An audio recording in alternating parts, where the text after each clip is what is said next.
Hello everyone, welcome back to Parle science. तो यहाँ पे आपका चैप्टर हैलोअल्केन्स एंड हैलोअरीन्स चल रहा था। लास्ट पार्ट में हमने आपके प्रिपरेशन मेथड्स ऑफ हैलोअल्केन्स कर लिए थे हाइड्रोकार्बन से। आज की क्लास में हम करने वाले हैं preparation methods of your haloalkanes from your alcohols, और कुछ हैलोजन एक्सचेंज रिएक्शंस है जिसे हमें करना है। साथ के साथ प्रिपरेशन मेथड्स ऑफ हैलोअरीन्स भी हम यहाँ पे कर लेंगे। इसी के अंदर एक बहुत इंपॉर्टेंट टॉपिक है कि किस तरीके से कौन सी केमिकल रिएक्शंस आपकी होती है, दैट इज कि जो हैलोअल्केन्स हैं वो न्यूक्लियोफिलिक सब्स्टिट्यूशन रिएक्शंस क्यों दिखाते हैं, साथ के साथ जो हैलोअरीन्स हैं उनमें इलेक्ट्रोफिलिक रिएक्शंस क्यों होती है, वही सारी चीज़ें हम यहाँ पे डिस्कस करेंगे। This is one of the most important part of your haloalkanes and haloarenes. तो मेक श्योर आप इसे अपने फ्रेंड्स के साथ शेयर कर रहे हैं। कोई भी प्रॉब्लम आ रही है तो उसे कमेंट सेक्शन में आप लिख रहे हैं। जल्दी से स्टार्ट कर देते हैं हैलोअल्केन्स एंड हैलोअरीन्स का पार्ट नंबर 4, जिसमें प्रिपरेशन मेथड्स हमारी सारी खत्म हो जाएगी। तो यहाँ पे प्रिपरेशन मेथड्स ऑफ हैलोअल्केन्स, आज हैलोजन एक्सचेंज रिएक्शंस यहाँ पे करने वाले हैं और अल्कोहल से प्रिपरेशन मेथड्स करेंगे। इसके बाद प्रिपरेशन मेथड्स ऑफ हैलोअल्केन्स खत्म हो जाएगा और फिर प्रिपरेशन मेथड्स ऑफ हैलोअरीन्स है, जिसमें बहुत इंपॉर्टेंट कुछ नेम रिएक्शंस है, उसको भी हमें डिस्कस करना है। ठीक है, तो लास्ट क्लास में हमने प्रिपरेशन मेथड्स ऑफ हैलोअल्केन्स स्टार्ट कर दिया था और मैंने आपको बताया था हम हैलोअल्केन्स को प्रिपेयर कर सकते हैं फ्रॉम हाइड्रोकार्बन्स। हाइड्रोकार्बन्स में आप एल्केन से भी हैलोअल्केन्स को प्रिपेयर कर रहे थे, एल्केन से भी हैलोअल्केन को प्रिपेयर कर रहे थे, और अनसैचुरेटेड हाइड्रोकार्बन जैसे एल्केन्स और एल्काइंस को भी यूज करके हम क्या प्रिपेयर कर रहे थे, हम हैलोअल्केन को प्रिपेयर कर रहे थे। ठीक है, यहाँ पे अगर मैं क्विक रिवीजन करवा दूँ तो मैं अभी करवा दूंगी फटाफट से, लेकिन ये सारा हमने पार्ट 3 में करा हुआ है, तो इंपॉर्टेंट चीज़ें यहाँ पे डिस्कस करी हुई है, तो प्लीज़ उसे भी देख लेना। ठीक है, इसके बाद हमें हैलोजन एक्सचेंज रिएक्शंस पढ़नी होती है। इन हैलोजन एक्सचेंज रिएक्शंस की अगर हम बात करते हैं तो इसके अंदर 2 नेम रिएक्शंस हैं, जैसे फिंकलस्टीन रिएक्शंस आपकी एक होती है फिंकलस्टीन रिएक्शन, उसे हमें यहाँ पे स्टडी करना होता है, और साथ के साथ आपकी एक स्वार्ट्ज रिएक्शन होती है, उसे भी हमें यहाँ पे स्टडी करना होता है। अगर आपको ध्यान हो तो कल हमने जितने भी लास्ट क्लास में हमने जितने भी हैलोअल्केन्स बनाए थे, तो या तो वो क्लोरो अल्केन बन के आ रहा था या फिर वो ब्रोमो अल्केन बन के आ रहा था। अगर आपने ध्यान से देखा हो तो हम या तो ब्रोमीन के साथ ट्रीट करवा रहे थे, या फिर क्लोरीन के साथ ट्रीट करवा रहे थे, या फिर HBr के साथ रिएक्शन करवा रहे थे, या फिर HCl के साथ रिएक्शन करवा रहे थे। तो क्लोरो या फिर ब्रोमो अल्केन्स आपके कॉमनली आपकी अचीव कर सकते हैं हम।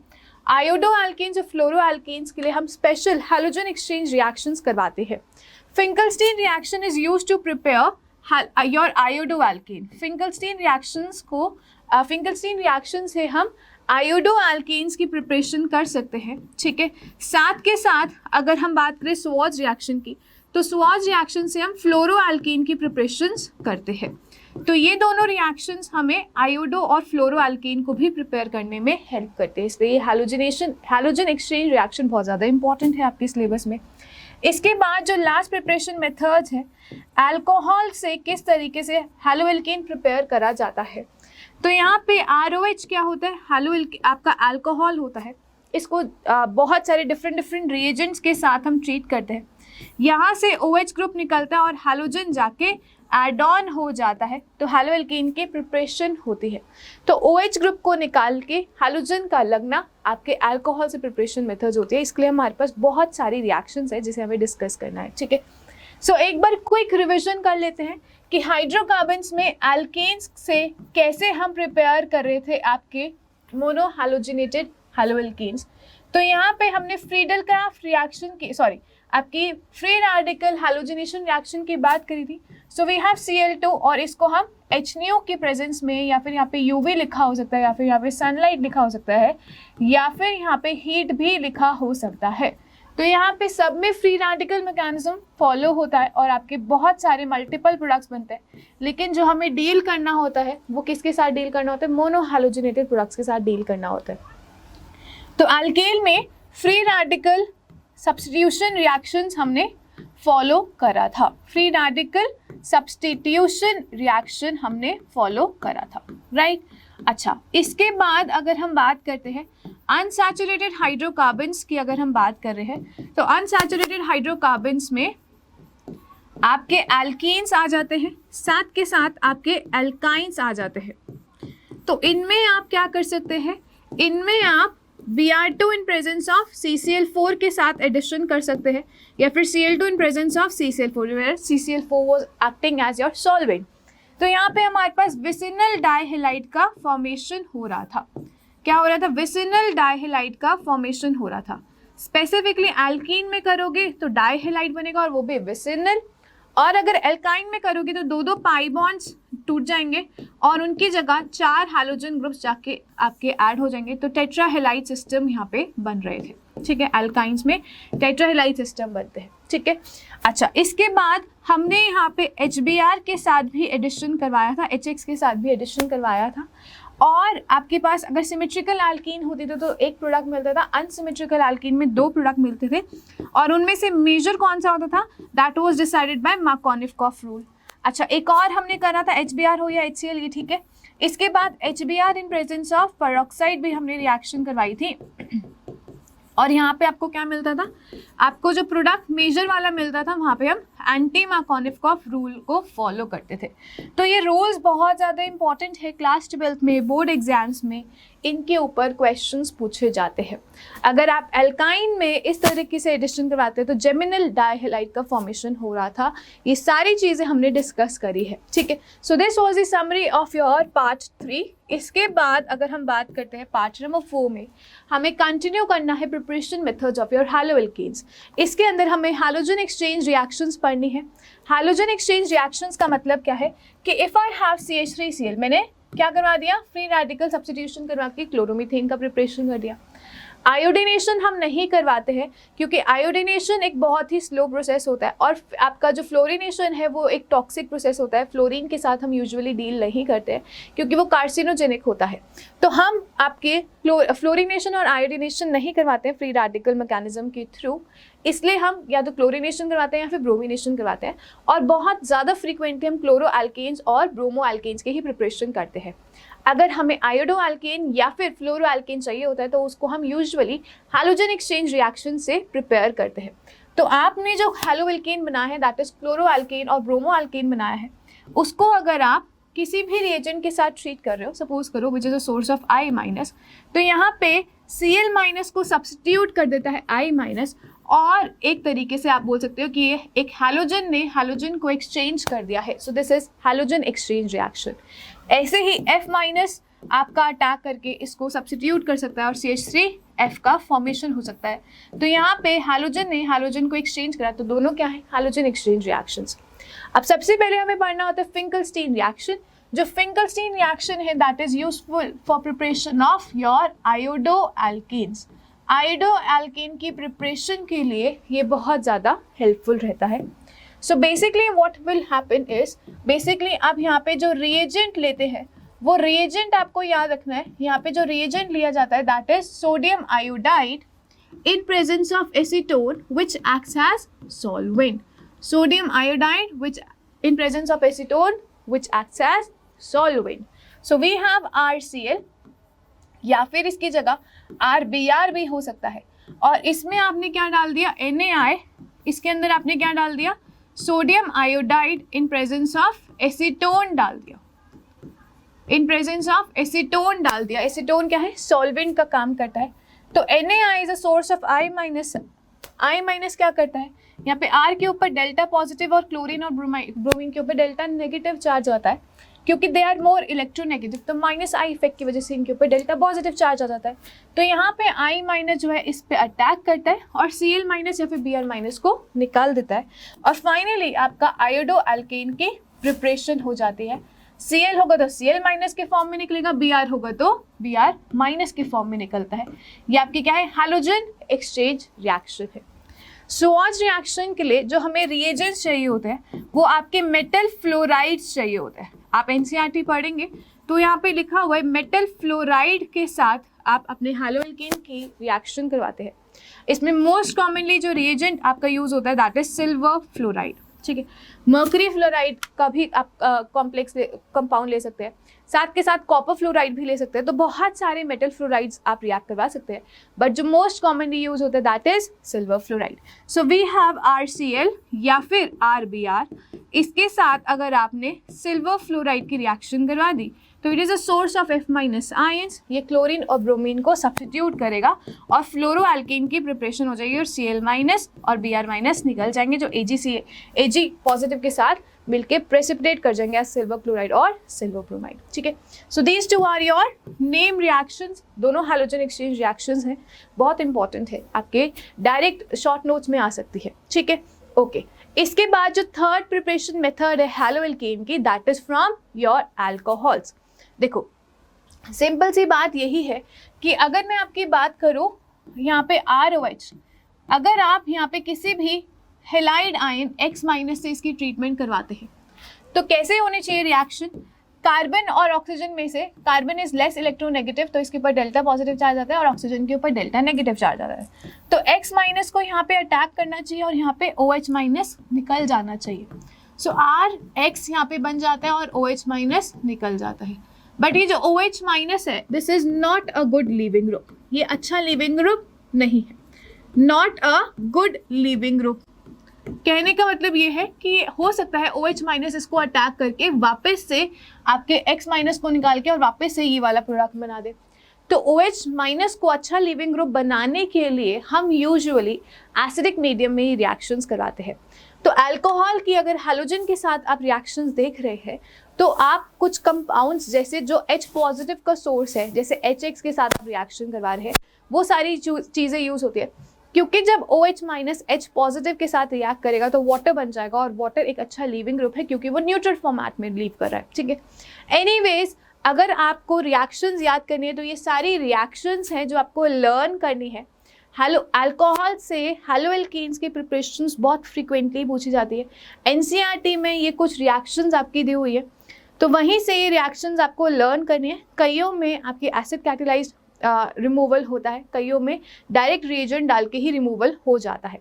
तो ये सारी चीज़ें आपको लर्न करनी है, इसको हम डिटेल में और पढ़ेंगे। ये वाला पोर्शन फिर से रिपीट होगा।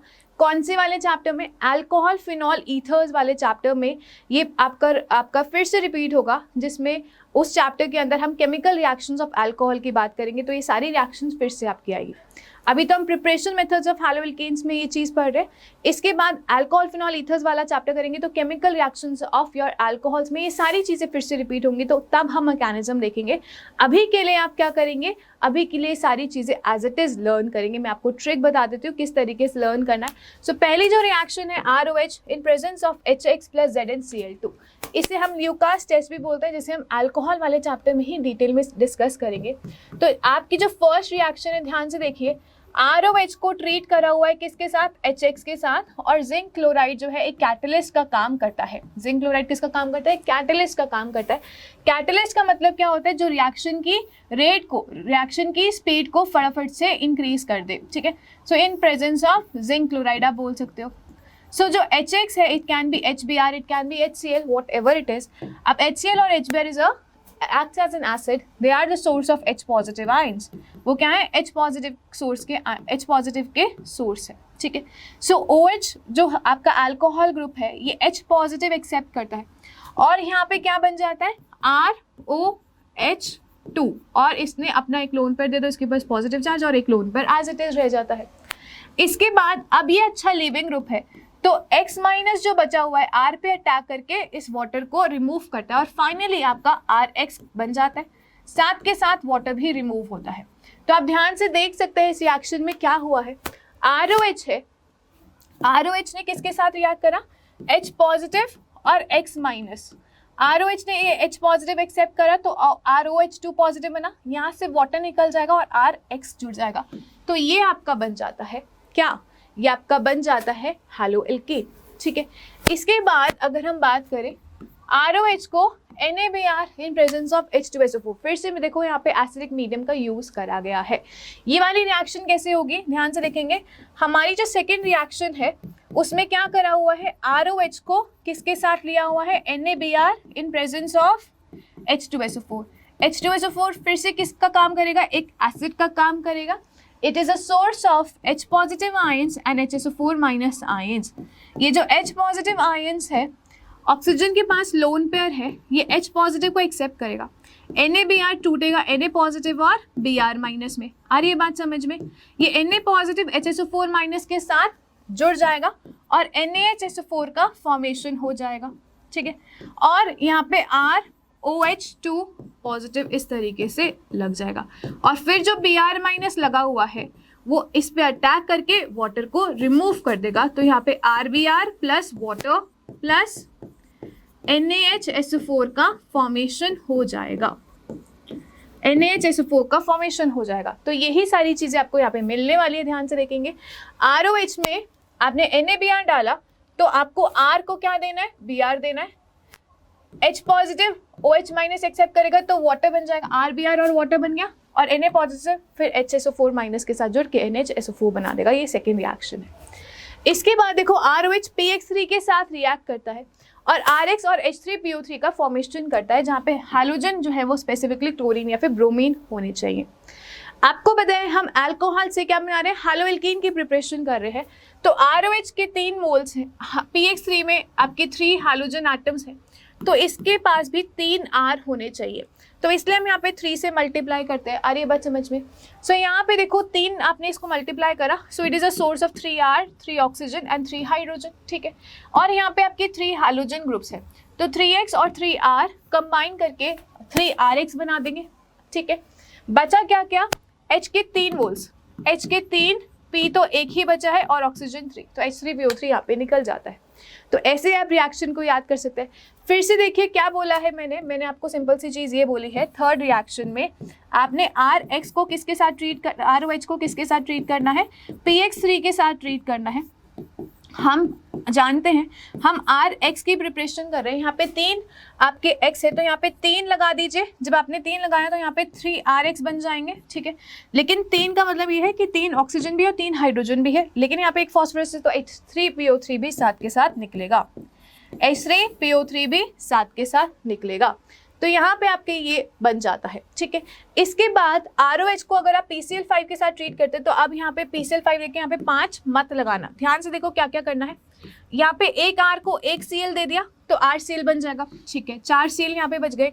एक H को अगर एक और Cl दे देंगे तो HCl बन जाएगा, 3 Cl बच जाएंगे। 3 Cl बच जाएंगे तो एक P एक O और 3 Cl जो है POCl3 का फॉर्मेशन कर देंगे। ध्यान से देखो क्या करा है, ROH को अगर आप PCl3 के साथ PCl5 के साथ ट्रीट करते हैं तो एक R को एक Cl देना है और एक H को एक Cl देना है, तो ऐसे RCl बन जाएगा, साथ के साथ एक क्या बन जाएगा, HCl भी बन जाएगा और PO और Cl3 का भी फॉर्मेशन हो जाएगा, PO Cl3 का भी फॉर्मेशन हो जाएगा। तो ये सारी चीज़ें आप ऐसे याद कर सकते हो। इसके बाद जो 5th रिएक्शन है आपकी, ROH को रेड फॉस्फोरस और X2, जहाँ पे X2 ब्रोमीन हो सकता है या फिर आयोडीन हो सकता है, तो ये लर्न करना पड़ेगा। रेड फॉस्फोरस और X2 के साथ RX का फॉर्मेशन डायरेक्टली हो जाता है।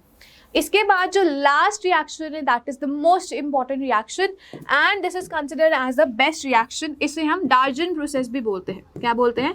डार्जन प्रोसेस भी बोलते हैं। This is the best method to prepare your haloalkane. ये क्वेश्चन आता है, which is the best method to prepare your haloalkane? This is the best method to prepare your haloalkanes from alcohol.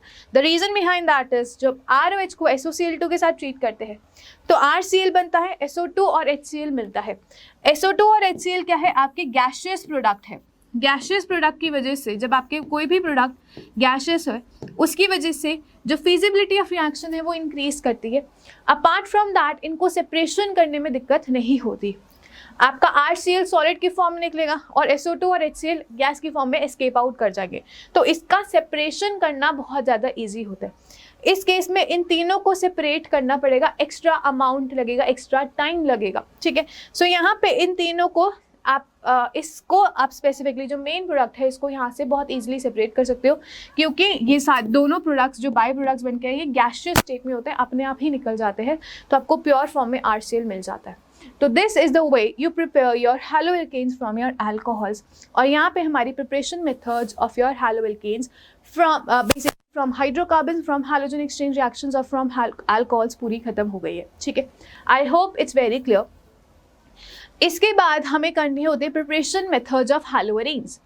As I already discuss, जो हैलोअरीन्स आपके होते हैं वो क्या होते हैं? जब आपके पास कोई भी हैलोजन ग्रुप डायरेक्टली उस कार्बन से जुड़ा होता है जो रिंग का पार्ट है, ये हैलोएल्कीन है, ये हैलोअरीन है, ठीक है। ये हैलोअरीन नहीं है।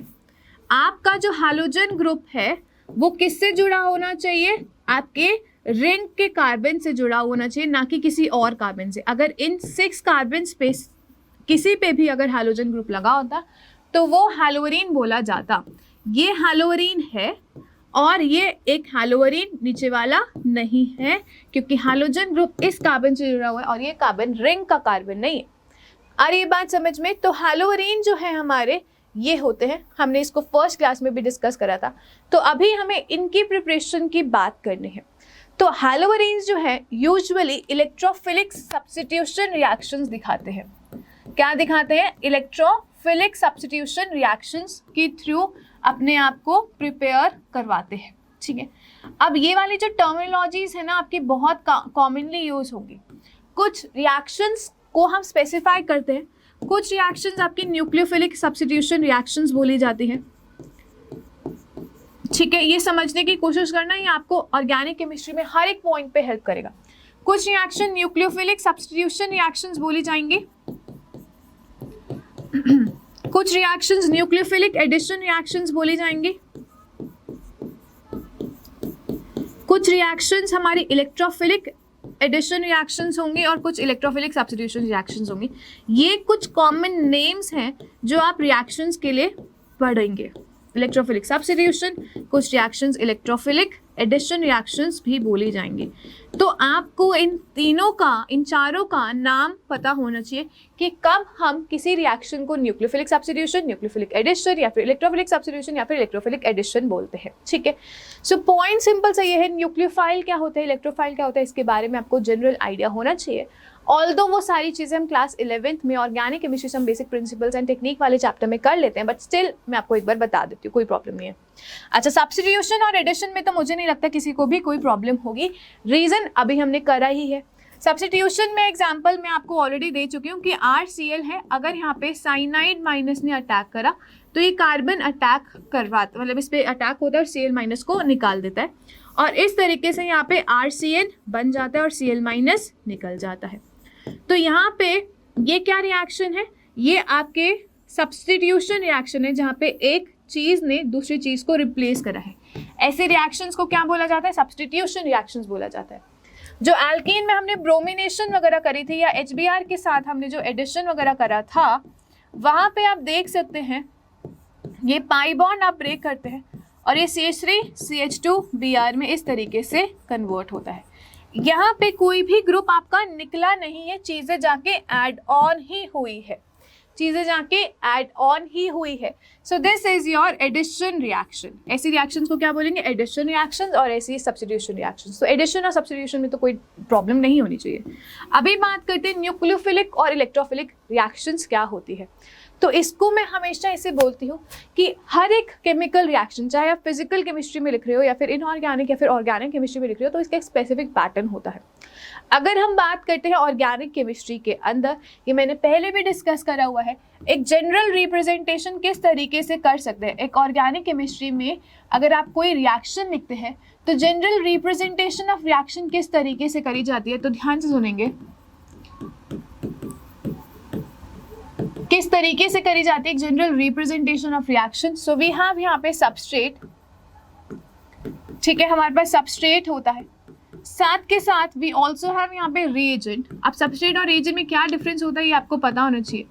यहाँ पे फिर सॉल्वेंट भी हमारे पास होता है, ठीक है, सॉल्वेंट होता है।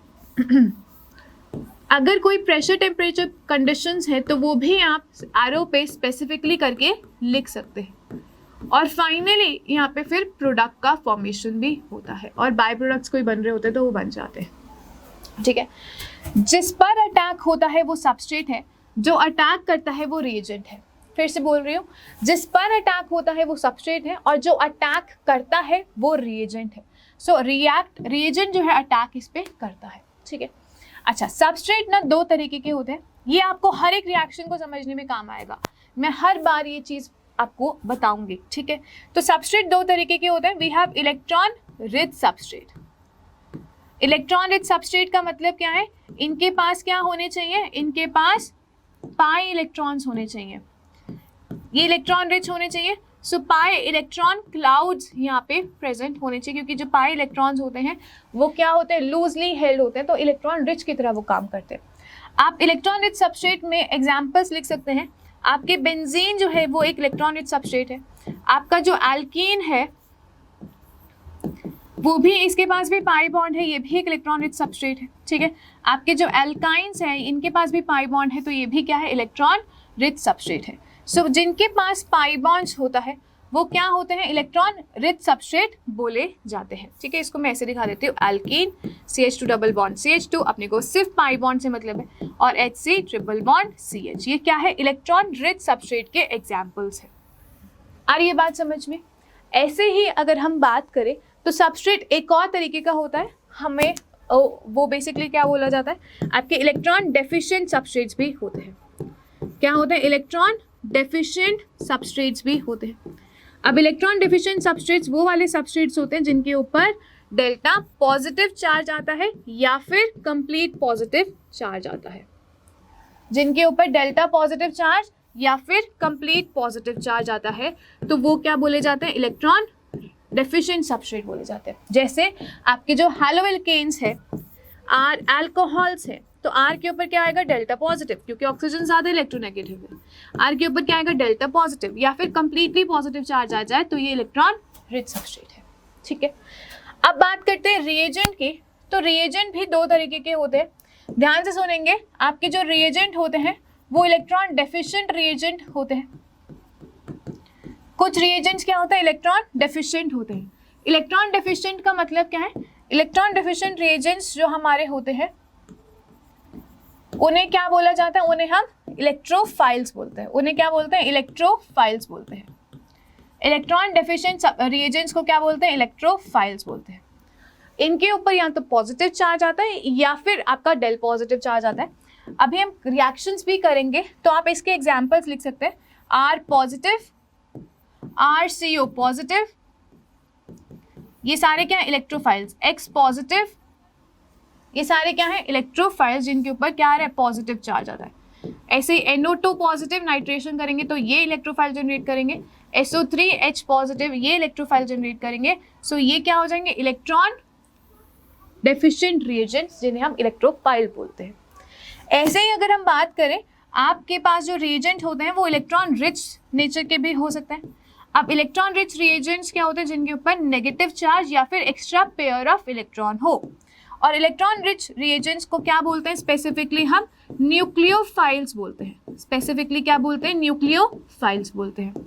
अब न्यूक्लियोफाइल्स में या तो नेगेटिव चार्ज आता है, जैसे साइनाइड माइनस हो गया, जैसे OH माइनस हो गया, जैसे X माइनस हो गया, या फिर इनके पास एक्स्ट्रा पेयर ऑफ इलेक्ट्रॉन जैसे वाटर में है, at least one pair of electron जैसे अमोनिया में है, जैसे अल्कोहल में है। तो ये क्या है, इलेक्ट्रॉन रिच रिएजेंट्स है। अब कोई भी अगर केमिकल रिएक्शंस आपकी होती है, कोई भी केमिकल रिएक्शन होती है, तो एज आई टोल्ड यू, यहाँ पे रिएजेंट और सबस्ट्रेट आपके बीच में रिएक्शन होते हैं, तो रिएजेंट को सबस्ट्रेट भी अटैक करना होता है। अटैक करने के लिए पास तो आना पड़ेगा ना, और पास आने के लिए अट्रैक्शन चाहिए होगा। और अट्रैक्शन किसके बीच में होता है, ऑपोजिट नेचर के बीच में होता है अट्रैक्शन, है ना। सो रिएजेंट और सबस्ट्रेट पहले कोलाइड करते हैं, कोलिजन की वजह से एनर्जी रिलीज होती है। जब एनर्जी रिलीज होती है वही एनर्जी बॉन्ड की ब्रेकिंग और न्यू बॉन्ड के फॉर्मेशन में काम आती है, और फाइनली प्रोडक्ट का फॉर्मेशन होता है। तो सबसे पहला प्राइमरी स्टेप क्या है, attraction between reagent and substrate. Attraction होगी तो पास आएंगे, कोलाइड करेंगे, बॉन्ड ब्रेक करेगा, बॉन्ड फॉर्म करेगा, प्रोडक्ट का फॉर्मेशन हो जाएगा। अगर पहले ही रिपेल करेंगे तो पास ही नहीं आ पाएंगे और रिएक्शन नहीं हो पाएगी। तो जो प्राइमरी स्टेप है that is attraction process of your substrate and reagent. और अट्रैक्शन होने के लिए दोनों का नेचर ऑपोजिट होना चाहिए। तो इन केस अगर किसी केमिकल रिएक्शन में आपका सबस्ट्रेट इलेक्ट्रॉन रिच हो, मतलब उसके पास पाई बॉन्ड्स हो, तो वो रिएजेंट किसके साथ रिएक्ट करना चाहेगा, electron deficient reagent, opposite nature. अगर ये रिच है तो उसकी रिएक्शन फिर डेफिशिएंट रिएजेंट मतलब इलेक्ट्रोफाइल से होगी। और ये किसी भी केमिकल रिएक्शन में अगर इलेक्ट्रोफाइल पार्टिसिपेट करता है तो वो क्या दिखाता है, वो इलेक्ट्रोफिलिक रिएक्शंस दिखाता है। अगर कोई भी केमिकल रिएक्शंस होती है जिसमें इलेक्ट्रोफाइल जाके अटैक करता है तो ऐसी रिएक्शंस को क्या बोलेंगे, इलेक्ट्रोफिलिक रिएक्शंस बोलेंगे। ठीक है। ऐसे ही अगर किसी केमिकल रिएक्शन में इलेक्ट्रॉन डेफिशिएंट सबस्ट्रेट हो, जैसे RX के साथ हमने जो रिएक्शंस करवाई थी, तो वहाँ पे अटैक करने वाला इलेक्ट्रॉन रिच रिएजेंट होना चाहिए, मतलब न्यूक्लियोफाइल होना चाहिए। और किसी भी केमिकल रिएक्शन में अगर न्यूक्लियोफाइल पार्टिसिपेट करता है तो वो न्यूक्लियोफिलिक रिएक्शंस दिखाता है। वो क्या दिखाता है? न्यूक्लियोफिलिक रिएक्शंस को दिखाता है। तो हमारे पास दो तरीके की केमिकल रिएक्शंस होते हैं, न्यूक्लियोफिलिक रिएक्शंस होती है और दूसरी इलेक्ट्रोफिलिक रिएक्शंस हमारी होती है। ठीक है, सो ये दोनों चीज़ें आपको पता होनी चाहिए। अगर किसी केमिकल रिएक्शन में इलेक्ट्रोफाइल पार्टिसिपेट करे तो वो इलेक्ट्रोफिलिक रिएक्शन दिखाएगा, न्यूक्लियोफाइल पार्टिसिपेट करे तो न्यूक्लियोफिलिक रिएक्शन दिखाएगा। आई होप इट्स वेरी क्लियर। इसको फटाफट से नोट करना चाहते हो तो नोट कर लीजिए, दिस इज़ वेरी इंपॉर्टेंट बात। हम हर रिएक्शन में अब समझेंगे कि किस तरीके से कोई रिएक्शन न्यूक्लियोफिलिक रिएक्शन दिखाएगा और कोई रिएक्शन इलेक्ट्रोफिलिक रिएक्शन दिखाएगा। ठीक है, okay, coming back to the point, यहाँ पे अगर हम बात करें preparation methods of your haloarenes, तो हैलोअरेंज की प्रिपरेशन मेथड्स में आप नॉर्मल क्या दिखा सकते हैं? प्रिपरेशन मेथड्स ऑफ योर हैलोअरेंज, एक सेकेंड, प्रिपरेशन मेथड्स ऑफ हैलोअरेंज। तो यहाँ पे अगर हम बात करते हैं तो हैलोअरेंज क्या है? इन पे रिएक्शन करवानी है, यहाँ पे हाइड्रोजन लगा होता है, तो ये क्या है? Electron rich substrate. ये क्या है आपका? इलेक्ट्रॉन रिच सबस्ट्रेट है। अगर ये इलेक्ट्रॉन रिच सबस्ट्रेट है, क्यों है इलेक्ट्रॉन रिच? क्योंकि इसके पास पाई बॉन्ड है। तो अटैक कौन करना चाहिए इसके ऊपर? इलेक्ट्रॉन डेफिशिएंट रिएजेंट का अटैक होना चाहिए। इसके ऊपर इलेक्ट्रॉन डेफिशिएंट रिएजेंट का अटैक होना चाहिए, जिसे हम क्या बोलेंगे? इलेक्ट्रॉन डेफिशिएंट रिएजेंट को इलेक्ट्रोफाइल बोलेंगे। तो मतलब इसके ऊपर इलेक्ट्रोफाइल का अटैक होना चाहिए, राइट? क्या होना चाहिए? इसके ऊपर इलेक्ट्रोफाइल का अटैक होना चाहिए। सो यहाँ पे आपका कोई भी इलेक्ट्रोफाइल, जनरली हम जब हम हैलोअरेंज की प्रिपरेशन कर रहे हैं तो एक्स पॉजिटिव इलेक्ट्रोफाइल जनरेट करते हैं, वो जाके इस पर अटैक करता है। ठीक है, वो जाके इस पर अटैक करता है। यहाँ पे जब इसने अटैक करा, या फिर आप ये बोल सकते हो कि इसके पास आपका ये जो पाई बॉन्ड है वो कैसे टूटता है? इस तरीके से टूटेगा तो इसके ऊपर नेगेटिव चार्ज आएगा और यहाँ पे पॉजिटिव चार्ज आएगा। ये नेगेटिव चार्ज फिर एक्स पॉजिटिव को एक्सेप्ट करता है, तो यहाँ पे क्या होगा? इस तरीके से यहाँ पे पॉजिटिव आ जाएगा, यहाँ पे हाइड्रोजन और एक्स लग जाएगा। अब क्या हुआ है? पहले ये सिस्टम क्या है? एरोमेटिक सिस्टम है, देख रहे हो? पहले बेंजीन सिस्टम था, तो ये क्या है? एरोमेटिक सिस्टम बन जाता है। बट जैसे ही हाइड्रोजन ने अटैक करा तो यहाँ पे एक sp3 कार्बन आते ही ये एक नॉन एरोमेटिक सिस्टम बन गया। एक एरोमेटिक से non aromatic system banana is not feasible, क्योंकि वो एक स्टेबल से अनस्टेबल सिस्टम आ रहा है। ये वापस से अपनी एरोमेटिसिटी को गेन करना चाहता है, तो यहाँ पे पाई बॉन्ड रेजोनेंस दिखाएंगे और बहुत सारे रेजोनेटिंग स्ट्रक्चर्स यहाँ पे बनेंगे। जब पाई बॉन्ड ऐसे मूव करेंगे तो यहाँ पे क्या आएगा? पॉजिटिव चार्ज आएगा, इस तरीके से हाइड्रोजन और हैलोजन लगा होगा। फिर ये पाई बॉन्ड इधर मूव करेगा और यहाँ पे आ जाएगा पॉजिटिव चार्ज, यहाँ पे हाइड्रोजन और हैलोजन लगा होगा। और फाइनली क्या होगा? आपका जो हाइड्रोजन है वो अपना इलेक्ट्रॉन पेयर इसको डोनेट कर देगा और अपने आप को फाइनली हैलोएल्केन में कन्वर्ट हो जाएगा। तो क्या हुआ है? यहाँ से हाइड्रोजन हटके हैलोजन ग्रुप लग गया है। तो ऐसी रिएक्शंस में जहाँ पे हाइड्रोजन हटके हैलोजन लग जाता है तो ये क्या बोली जाती है? Electrophilic substitution. इलेक्ट्रोफिलिक क्यों बोली गई? क्योंकि इलेक्ट्रोफाइल ने अटैक करा है और हाइड्रोजन हटा है, उसकी जगह हैलोजन लगा, तो ये इलेक्ट्रोफिलिक सब्स्टिट्यूशन रिएक्शन से आप क्या कर सकते हैं? आप हैलोअरेंज की प्रिपरेशन कर सकते हैं। अब पॉइंट सिंपल सा ये है कि किस तरीके से हमें एक्स पॉजिटिव को जनरेट करना है। तो यहाँ पे आप केमिकल रिएक्शन लिख सकते हैं। तो बेंजीन को अगर आप किसके साथ ट्रीट करते हैं? लेटर से अगर आप Cl2 in presence of AlCl3 के साथ ट्रीट करते हैं, इसी जगह FeCl3 भी आ सकता है, या फिर Br2 in presence of FeBr3 की प्रेजेंस में ट्रीट करते हैं, तो आपको यहाँ पे क्या मिल जाता है? हैलोएल्केन मिल जाता है। यहाँ पे Cl पॉजिटिव इलेक्ट्रोफाइल जनरेट होगा और यहाँ पे Br पॉजिटिव इलेक्ट्रोफाइल जनरेट होगा। तो यहाँ से क्लोरोबेंजीन मिलेगा और यहाँ से क्या मिल जाएगा? ब्रोमोबेंजीन मिल जाएगा और ये लो हो गया आपका हैलोअरेन का प्रिपरेशन। बस अभी ये समझना हमें कि किस तरीके से ये इलेक्ट्रोफाइल जनरेट होते हैं। सो ध्यान से सुनेंगे, जो AlCl3 होता है वहाँ पे एल्यूमिनियम के पास 3 क्लोरीन एटम्स इस तरीके से लगे होते हैं और इसके पास अगर देखोगे तो 3 बॉन्ड्स हैं। अब हर एक बॉन्ड में 2 इलेक्ट्रॉन्स होते हैं, तो 3 2 यहाँ पे कितने इलेक्ट्रॉन्स हो जाएंगे, 6 इलेक्ट्रॉन्स आपके एल्यूमिनियम के पास होंगे, जिसका ऑक्टेट 8 से बेसिकली ऑक्टेट से कम है। तो AlCl3 क्या है, एक इलेक्ट्रॉन डेफिशिएंट स्पीसीज है, जिसकी वजह से हम इसे लुईस एसिड भी बोलते हैं। क्या बोलते हैं इसको, हम लुईस एसिड भी बोलते हैं। सिमिलरली FeBr3 में देखोगे तो आयरन के पास 3 बॉन्ड्स है तो 6 इलेक्ट्रॉन्स है। तो AlCl3 जब भी AlCl3 आपका जो Cl2 है इस तरीके से, AlCl3 जब भी आपके Cl2 के पास जाएगा तो वो Cl- को खींचना चाहेगा, क्योंकि उसको ऑक्टेट कंप्लीट करना है, तो वो Cl- को अपनी तरफ खींच लेता है और आपका यहाँ पे Cl पॉजिटिव इलेक्ट्रोफाइल जनरेट होता है और AlCl4- के फॉर्म में निकल जाता है। AlCl4 जो आपका है, अब ये क्या है, इसका ऑक्टेट कंप्लीट है, ऑक्टेट कंप्लीट है। तो AlCl3 ने आपके Cl पॉजिटिव के जनरेशन बेसिकली बहुत आपका Cl पॉजिटिव को जनरेट करने में हेल्प करी है। ऐसे ही आपका Br2 FeBr3 के साथ रिएक्ट करता है तो Br पॉजिटिव और FeBr4- बन जाता है और इस तरीके से Br पॉजिटिव लग के आपका हैलोअल्केन की प्रिपरेशन होती है। ठीक है, तो ये हैलोजनेशन रिएक्शंस हैं and this is through electrophilic substitution reactions. Apart from that आप ऐसे देख सकते हो, ये जो X2 है आयरन और डार्क के प्रेजेंस में भी रिएक्ट करता है।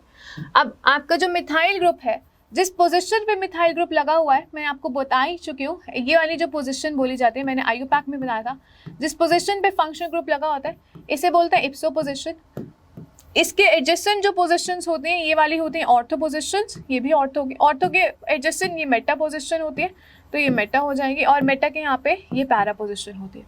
तो जो मिथाइल ग्रुप होता है वो क्या होता है, ऑर्थो पैरा डायरेक्टिंग नेचर का होता है। ऑर्थो पैरा डायरेक्टिंग नेचर से मतलब ये है कि यहाँ पे जो आने वाला इलेक्ट्रोफाइल है वो या तो ऑर्थो पोजीशन पे लगेगा आपके मिथाइल ग्रुप के या फिर पैरा पोजीशन पे लगेगा। तो X2 आयरन और डार्क के प्रेजेंस में ये सारे मिलके X पॉजिटिव इलेक्ट्रोफाइल जनरेट करते हैं। तो आने वाला जो X पॉजिटिव है वो आपके ऑर्थो पोजीशन पे लग जाता है, इधर भी लगा लो या फिर इधर भी लगा लो, बात एक ही, या फिर this was ortho, this is Meta and this is para. तो पैरा हैलोटोलुइन या फिर ऑर्थो हैलोटोलुइन आपको प्रोडक्ट मिलते हैं। The ortho and para isomers can be easily separated due to large difference in their melting point. इनको सेपरेट करना भी बहुत ज़्यादा ईजी होता है, हम डिस्टिलेशन प्रोसेस को यूज़ करके इसको सेपरेट कर सकते हैं क्योंकि इनका मेल्टिंग पॉइंट ज़्यादा डिफरेंस पे है, तो हम इसे इस तरीके से कर सकते हैं। ठीक है, ओके, यहाँ पे क्या लिखा हुआ है, अगर आप देख रहे हो हमने X2 आयरन और डार्क की प्रेजेंस में करा है, यहाँ पे X2 जनरली या तो क्लोरीन होता है या फिर ब्रोमीन होता है। हम आयोडिनेशन रिएक्शन जो होती है वो यूजुअली I2 इसमें हम यूज़ नहीं करते हैं क्योंकि I2 के प्रेजेंस में रिएक्शन रिवर्सिबल होती है। तो अगर आप आयोडो लगाना चाहते हैं ऑर्थो और पैरा पोजीशन ऑफ टोलुइन पे, तो आपको उसके साथ एक्स्ट्रा एक ऑक्सीडाइजिंग एजेंट भी डालना पड़ेगा। I2 के साथ यहाँ पे HNO3 या फिर HiO4 भी डालना पड़ेगा। उसके पीछे का रीज़न ये है, सिंस ये रिएक्शन क्या है, रिवर्सिबल है, I2 के प्रेजेंस में ये रिएक्शन रिवर्सिबल होती है। तो जो HNO3 और HI4 है ये रिवर्सिबल क्यों है, ध्यान से देखो, जो X पॉजिटिव है वो तो जाके यहाँ पे लग जाएगा, X पॉजिटिव यहाँ से क्या निकलेगा, H माइनस निकले, H पॉजिटिव यहाँ से निकलेगा, ये जो माइनस यहाँ पे आया ये X पॉजिटिव को एक्सेप्ट करेगा। तो जो H पॉजिटिव निकला है आपका इससे, है ना, समझ रहे हो, यहाँ पे H पॉजिटिव निकल गया एक तरीके से और यहाँ पे माइनस आया और माइनस ने X पॉजिटिव को एक्सेप्ट कर लिया। इसका X2 कैसे टूटेगा, X पॉजिटिव और X माइनस के फॉर्म में टूटेगा और यहाँ पे जो निकलेगा वो H पॉजिटिव के फॉर्म में निकलेगा। X पॉजिटिव यहाँ पे जाके लग जाएगा, H पॉजिटिव X माइनस को एक्सेप्ट करके HX एक्स्ट्रा यहाँ पे HCl वगैरह भी निकल रहे होंगे। अब यहाँ पे सिंस ये रिएक्शन अगर I2 के साथ होती तो HI का भी फॉर्मेशन होता और यहाँ पे रिएक्शन जो है आपके I2 जो है वो रिवर्सिबल रिएक्शन है। जब आप HNO3 या HiO4 डालते हैं वो HI के साथ ट्रीट करके रिएक्ट करके उसको वापस से I2 में कन्वर्ट कर देती है। तो I2 की कॉन्सेंट्रेशन जब इंक्रीज करेगी तो रिएक्शन फॉरवर्ड डायरेक्शन में जाएगी। मैं फिर से एक्सप्लेन कर देती हूँ, मुझे जहाँ तक लग रहा है आपको समझ नहीं आया होगा। ध्यान से देखो, अगर हमने ये टोलुइन बनाया है, ठीक है, तो यहाँ पे अगर आप Cl2 के साथ रिएक्शन करवाते हो आयरन और डार्क की प्रेजेंस में तो आपको क्या मिलता है, ध्यान से देखेंगे, ये ऑर्थो पोजीशन है, ये ऐसे टूटेगा, इसके पास नेगेटिव चार्ज आएगा और हाइड्रोजन एज H पॉजिटिव निकलेगा। Cl2 को तोड़ोगे तो Cl पॉजिटिव और Cl माइनस के फॉर्म में निकलेगा। यहाँ पे जो नेगेटिव है वो Cl पॉजिटिव को एक्सेप्ट करेगा और यहाँ पे आपका टोलुइन यहाँ पे और यहाँ पे Cl जाके लग जाएगा और H पॉजिटिव Cl के साथ जुड़ जाएगा और HCl बना देगा। ये तो इरिवर्सिबल रिएक्शन है। यही रिएक्शन अगर आप किसके साथ करवाते हो, यही रिएक्शन अगर I2 के साथ करवाते हो तो क्या होगा, ये आपका टोलुइन है, ठीक है, यहाँ पे आप I2 in presence of iron and dark की प्रेजेंस में करवा रहे हो तो क्या मिलेगा आपको, ऑर्थो और पैरा पोजिशन पे आयोडो ग्रुप लग जाएगा, ये भी होगा और पैरा पोजिशन पे भी लगेगा, लेकिन साथ में HI भी होगा। लेकिन यही बोल रखा है ये रिएक्शन क्या है, रिवर्सिबल नेचर की है, दोनों ही डायरेक्शन में ये रिएक्शन चलती है। अब रिएक्शन बैकवर्ड ना आए, हमें ये वाला प्रोडक्ट चाहिए तो हमें फॉरवर्ड डायरेक्शन में लेके जाना है। तो I2 के साथ आप यहाँ पे कोई ऑक्सीडाइजिंग एजेंट जैसे HNO3 या HiO4 भी डाल सकते हो।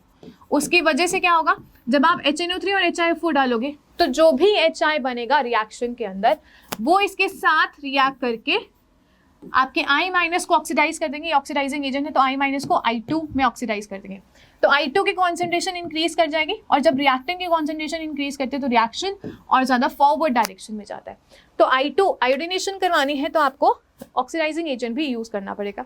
Apart from that fluoro compounds are not prepared by this methods, क्योंकि उनकी रिएक्टिविटी बहुत ज़्यादा होती है और वो आपके कार्सिनोजेनिक भी होते हैं, हम नहीं रिएक्ट करवाते हो, नहीं रिएक्शंस करवाते हो। अच्छा, अमीन से भी आप प्रिपेयर कर सकते हो क्या, हैलोवरीन्स। यहाँ पे आप पहले तो डाइजोनियम सॉल्ट बनाते हैं, जो एनिलीन है ये अमीन चैप्टर में भी पढ़ेंगे। दिस इज योर एनिलीन, इसे आप NaNO2 और HX के साथ ट्रीट करते हैं। तो इन C2 मतलब ये दोनों रिएक्शन मिक्सचर के अंदर ही रिएक्ट करके HNO2 का प्रिपरेशन करते हैं, ठीक है, साथ के साथ HX भी बनता है। अब NaNO2 और HX या फिर HNO2 और HX के प्रेजेंस में ये जो NH2 है ये किस में चेंज हो जाता है, N2X- में चेंज हो जाता है। ये जो कंपाउंड बनता है ये यहाँ पे N2 एक बहुत अच्छा लीविंग ग्रुप है। अब यहाँ पे इलेक्ट्रोफिलिक सब्स्टिट्यूशन रिएक्शन करवाना और ज़्यादा ईजी हो जाता है। इस कंपाउंड को, इस इंटरमीडिएट को बोलते हैं बेंजीन, ये एक बेंजीन रिंग है, दो ग्रुप है तो डाई, और नाइट्रोजन को एजो बोलते हैं और नाइट्रोजन के ऊपर पॉजिटिव चार्ज है तो EM और लास्ट में X- तो हेलाइड, तो इसको पूरे को बोलते हैं बेंजीन डाइजोनियम हेलाइड। ये बहुत ज़्यादा रिएक्टिव होता है, इसको बनाने के बाद हालोजिनेशन रिएक्शन और ज़्यादा ईजी हो जाती है। तो once your benzene diazonium chloride is form, इसके बाद हम एक कॉपर टू X2 के साथ रिएक्ट करवा सकते हैं, जहाँ पे X जो है वो या तो क्लोरीन या फिर ब्रोमीन है। तो यहाँ पे it is a source of X- ions, ये अटैक करता है और इसको रिमूव कर देता है और आपका nitrogen as a nitrogen gas release हो जाता है और इस तरीके से हैलोरिकेन जाके अराइल हैलाइड या हैलोरीन में कन्वर्ट होता है। जब आप Cu2X2 एज अ रिएजेंट ले रहे हैं, इस रिएक्शन को बोलते हैं सैंडवेयर रिएक्शन। लेकिन हाँ, कॉपर पाउडर के फॉर्म में अगर आप ले रहे हैं और इसके साथ HCl ले रहे हैं तो again it is a source of Cl-, ये Ar मतलब आपके एरोमेटिक रिंग पर अटैक करेगा और N2 गैस को रिलीज करेगा और कॉपर X का फॉर्मेशन हो जाएगा, ठीक है। ऐसे कॉपर प्लस HBr लेते हैं, ये वाला रिएजेंट लेते हैं तो इसे गैटामिन रिएक्शन बोलते हैं। अगर आप Cu2X2 ले रहे हैं तो उसे सैंडवेयर रिएक्शन बोलते हैं। आप Ki के साथ ट्रीटमेंट करते हैं तो it is a source of I- ion, तो I- इस पे अटैक करते हैं, N2 रिलीज कर देता है, तो इस तरीके से आयोडो बेंजीन भी बन जाता है। और अगर आपको फ्लोरोबेंजीन बनाना है तो हम क्या करेंगे, HBF4 के साथ ट्रीट करेंगे। यहाँ पे ध्यान रखना, it is a source of H positive and BF4- ion. तो यहाँ पे BF4- आयन जो है, Ar मतलब ये एरोमेटिक सिस्टम ही है, ठीक है, ये N2 पॉजिटिव और ये Cl- है। तो BF4- जो आपका है इधर जाके अटैक करते हैं और N2 को निकालते हैं।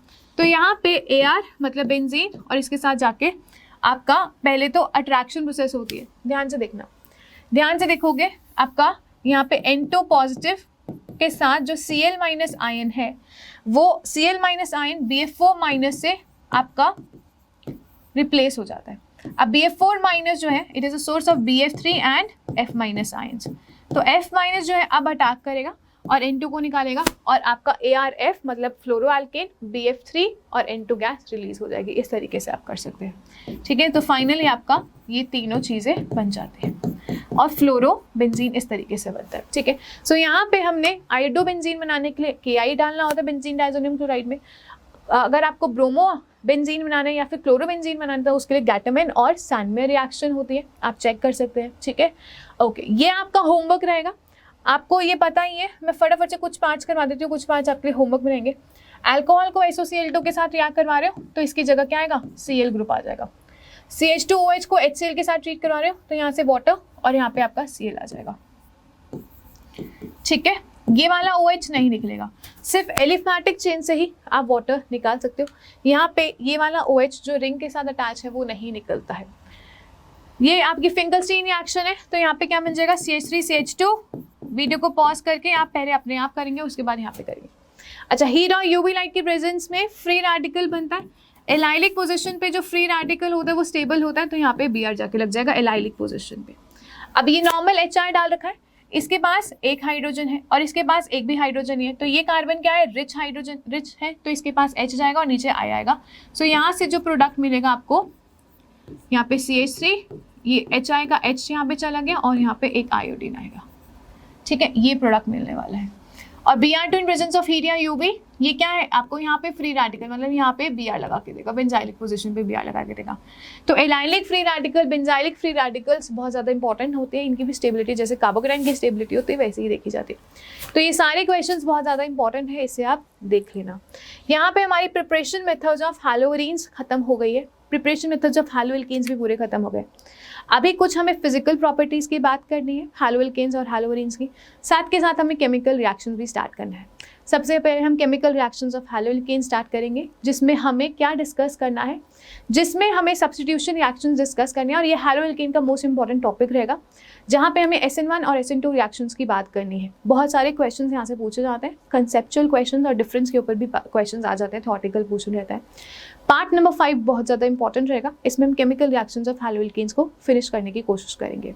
आई होप लेक्चर आपको पसंद आया होगा। प्लीज़ मेक श्योर आप अपने फ्रेंड्स के साथ शेयर करें, कोई भी प्रॉब्लम है तो उसे कमेंट सेक्शन में लिख लें। Will meet you in the next class, till then keep learning, keep growing. Thank you so much for watching.